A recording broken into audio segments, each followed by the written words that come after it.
మనమైతే ఒక హోటల్కి అయితే వచ్చామండి. ఇది వెస్టిన్ హోటలు. ఇది వచ్చేసి బిగ్గెస్ట్ ఏరియా అండి. ఇది మైండ్ స్పేస్ ఏరియాలో ఉంటుంది ఈ హోటలు. మనమైతే ఒక తెలియని వాళ్ళ మ్యారేజ్కి అయితే వచ్చాము.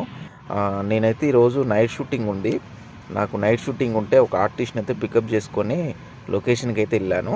లొకేషన్కి వెళ్ళగానే మేనేజర్ గారు ఉండి, రామకృష్ణ మా ఫ్యామిలీ ఒక మ్యారేజ్కి వెళ్ళాలి, నువ్వు వాళ్ళని పికప్ చేసుకొని మ్యారేజ్ దగ్గరికి వెళ్ళి అక్కడ కంప్లీట్ అయిపోయిన తర్వాత మళ్ళీ నువ్వు లొకేషన్కి వచ్చేసి అని చెప్పేసి అన్నారు.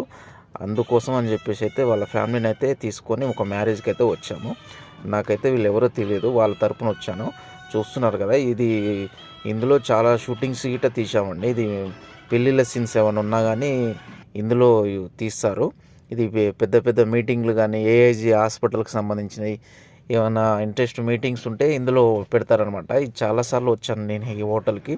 చూస్తున్నారు కదా, వీళ్ళైతే అంతా నాన్ వెజ్ అనేది ఏమి ఉండదు. మన దాంట్లో అయితే వెజ్ అనేది అస్సలే ఉండదు. చూస్తున్నారు కదా, మొత్తం ఇలా అన్నీ పన్నీర్ కర్రీ, బెండకాయ ఫ్రై, చారు, సాంబారు, వైట్ రైసు, ఇది వచ్చేసి బిర్యానీ సూప్ అంట. ఇది వెజ్ బిర్యానీ ఓన్లీ. మళ్ళీ నేను కొంచెం ట్రై చేశాను వెజ్ బిర్యానీ, అంత టేస్ట్ అనిపించలేదు. అలాగే కట్స్, చిప్స్, ఇక్కడైతే వెరైటీ ఉన్నాయి. నేనైతే ఒక వెజ్ బిర్యానీ కొంచెం తిని ఇక్కడ మనకున్న స్వీట్స్ అయితే కొంచెం టేస్ట్ చేశాను. జిలేబీ అలాగే కేకు, మనకి ఇదేందో బనానా స్వీట్ ఉంది. ఇది చాలా టేస్ట్గా ఉందన్నమాట.